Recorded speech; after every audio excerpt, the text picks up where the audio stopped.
buenas noches, amigos. Soy la doctora Marcia Castillo. Gracias por permitirnos nuevamente entrar a sus hogares. Gracias por abrazarnos en la distancia.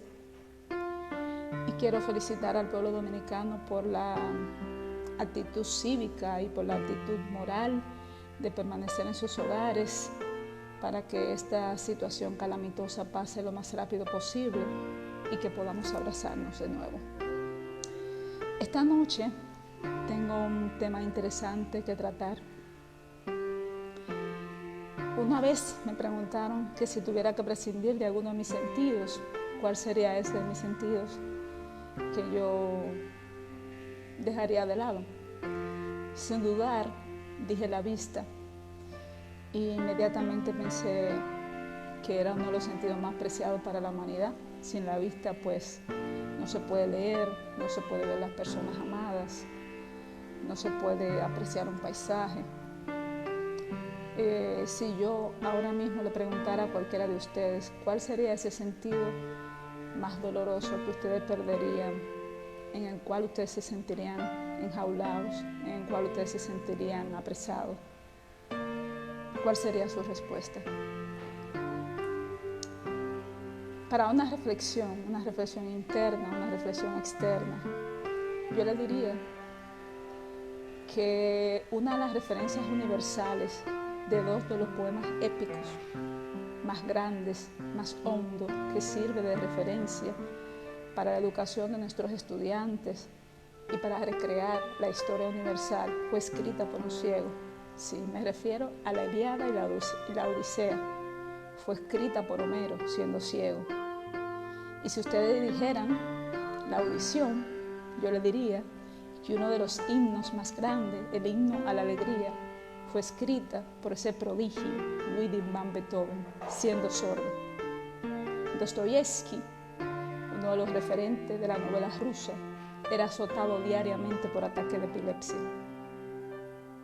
Uno de los referentes de la pintura del claroscuro, hablo de Rembrandt, sus manos fueron deformadas como garras por artritis reumatoidea, y eso no le impidió que sus obras póstumas fueran pintadas aún con esa limitación. Entonces, ¿de dónde vienen esas cárceles? ¿De dónde vienen esas limitaciones que el hombre se pone? Esas barreras, ¿vienen de adentro o vienen de afuera?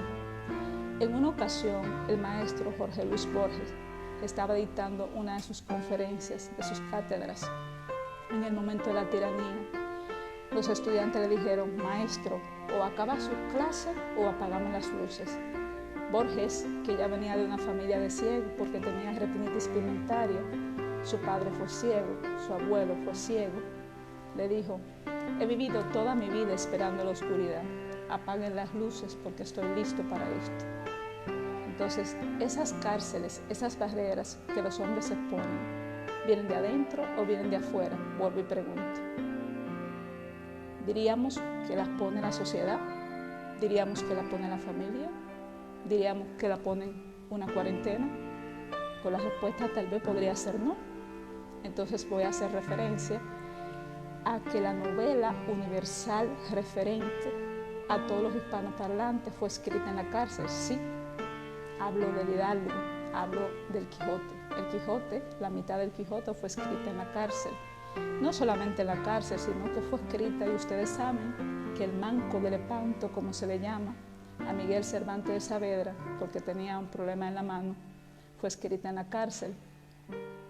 Helen Keller, la doctora Helen Keller, tenía una ceguera, tenía que subir no recuerdo cuántas escaleras para poder llegar a sus clases. No solamente era ciega, sino que también tenía que vencer obstáculos físicos para poder llegar a sus clases. Son barreras físicas. Entonces, ni las barreras internas ni las barreras externas son limitaciones. Entonces, yo le pregunto a ustedes, ¿cuáles son esas verdaderas limitaciones? ¿Vienen de adentro? ¿Vienen de afuera? ¿Qué hace que estos hombres y mujeres extraordinarios puedan lograr estos grandes prodigios? ¿Por qué son diferentes a nosotros? Si yo hablara como teóloga, que no lo soy, lejos estoy de serlo, hablara de la longanimidad. ¿Qué quiere decir longanimidad? Long, de largo, animus, preservar el ánimo estable con clemencia y vehemencia a través del tiempo. Pero no puedo hablar como teóloga, pues no lo soy. Puedo hablar simplemente como una persona de ciencia. Entonces quiero hablarles de la resiliencia.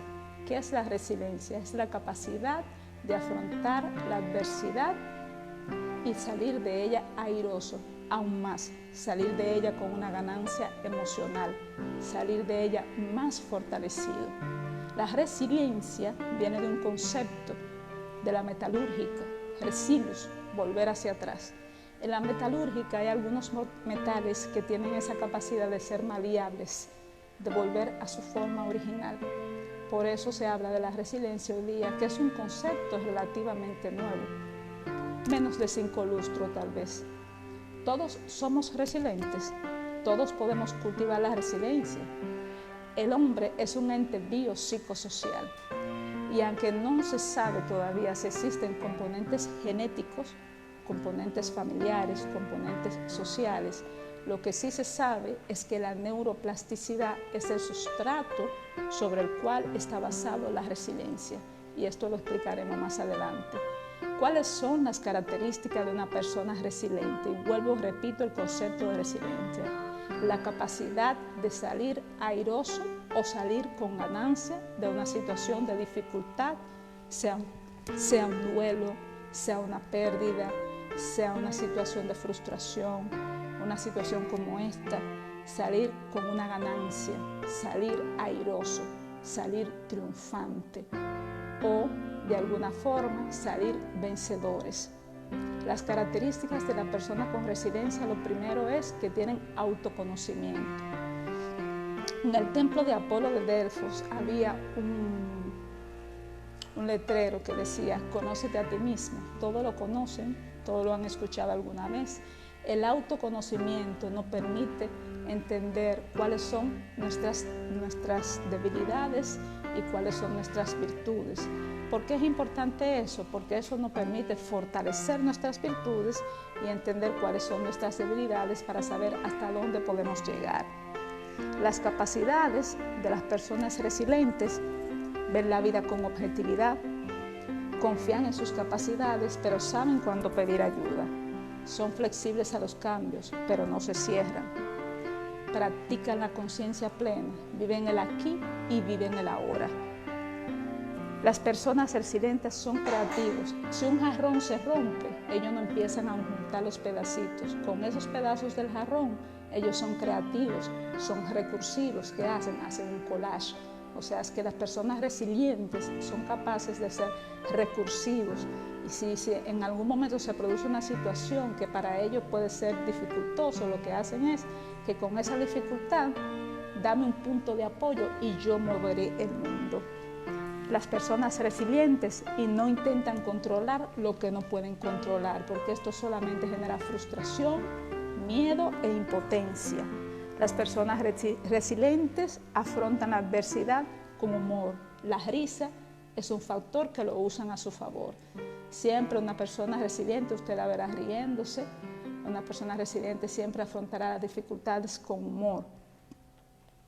Perseveran, siempre perseveran, son perseverantes, y aunque son perseverantes, no luchan con molinos de viento. Si en un momento esa perseverancia va en contra ya de su integridad física, moral o mental, ya saben cuándo dejarlo. Esa persona busca un núcleo de apoyo, un engranaje positivo, es decir, que se alejan de las personas o situaciones que lo drenan emocionalmente, se alejan de las personas tóxicas. Las personas resilientes tratan de buscar ayuda cuando entienden que hay necesidad de buscarlo. El sustrato de la resiliencia es la plasticidad cerebral. Don Ramón y Cajal, que es uno de los neurocientistas más importantes del último siglo, dijo que cada hombre puede ser escultor de su propio cerebro. ¿Qué es lo que quería decir con esto? Que nosotros somos capaces de malear nuestro pensamiento siempre y cuando estemos abiertos a buscar herramientas que nos permitan cambiar un hombre no baja 2 veces al mismo río, o cambia el hombre o cambia el río, mutan mutandis. Las personas que permanecen estáticas en su pensamiento, en su sentimiento y en su corazón son personas que no van a madurar, no van a cambiar, porque lo único constante es el cambio. Entonces, el sustrato neurobiológico de la plasticidad, hay que reestructurar esa experiencia, es decir, se puede contar la misma historia, pero con un argumento diferente. Porque recordemos que hay situaciones que dejan una huella en la memoria muy fuerte, por ejemplo, el miedo. Las personas que han sido objeto de vejación, las personas que han sido objeto de violación, las personas que han sido objeto de catástrofe, esas personas tienen una huella en la amígdala, en el hipocampo, que es muy difícil de borrar. Sin embargo, esas personas son capaces de buscar ayuda psicoterapéutica para lograr un engranaje que permita tratar, sea de manera farmacológica o no farmacológica, y tratar de renombrar esa situación, en particular desde lo heteroceptivo hasta lo interoceptivo, o sea, desde lo de afuera hacia lo de adentro. Nosotros tenemos que ir de lo general hasta lo particular.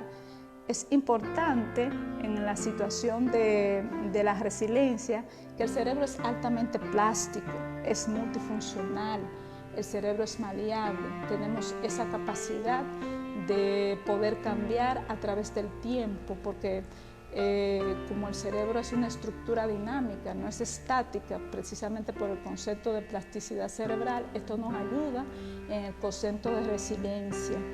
Aquellos que tuvieron la oportunidad de ver la película Invictus, que piensan, muchas personas, en una ocasión cuando a Morgan Freeman, recuerden que esa película que trataba del apartheid, de cuando se dio la situación del apartheid,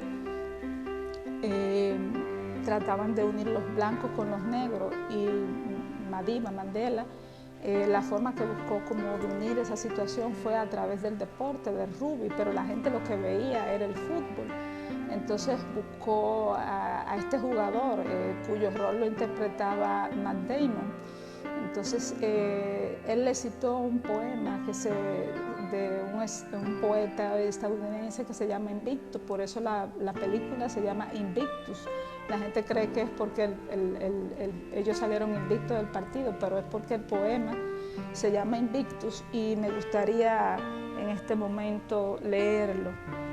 Más allá de la noche que me cubre, negra como el abismo insondable, doy gracias a los dioses que pudieran existir por mi alma invicta. En las azarosas garras de la circunstancia nunca me he lamentado, ni he pestañeado. Sometido a los golpes del destino, mi cabeza está ensangrentada, pero erguida, más allá de este lugar de cólera y de lágrimas, donde yace el horror de la sombra. La amenaza de los años me encuentra y me encontrará sin miedo. No importa cuán estrecho sea el portal, cuán cargada de castigo la sentencia. Soy el amo de mi destino, soy el capitán de mi alma. Soy el capitán de mi alma. ¿Qué quiere decir esto? Somos los capitanes de nuestra alma, somos capaces de llevar nuestro destino a través de la resiliencia. Podemos moldear la forma en que vemos el futuro. Si Homero pudo escribir la Ilíada siendo ciego, si Ludwig van Beethoven pudo escribir todos esos himnos hermosos que hoy alegran la humanidad siendo sordo, si Dostoyevsky pudo escribir Crimen o Castigo, los hermanos Karamazov teniendo epilepsia, si Borges pudo escribir poemas, ensayos y ser uno de los maestros de la escritura de toda Hispanoamérica y de todo el mundo, si Helen Keller es uno de los referentes de la literatura y de la investigación, si dos de los elementos químicos llevan el nombre de una persona que tuvo cáncer cuando descubrió el segundo. Hablo ahora mismo de Madame Curie. Entonces, ¿dónde están esas cárceles? ¿Dónde están esas barreras? Hoy solamente quiero dejarle un mensaje, amigos. Somos el capitán de nuestra alma. Soy la doctora Marcia Castillo. Síganme en las redes como doctora Marcia Castillo, en Instagram, en Facebook, en YouTube. Y les deseo una feliz noche. Un abrazo desde la distancia.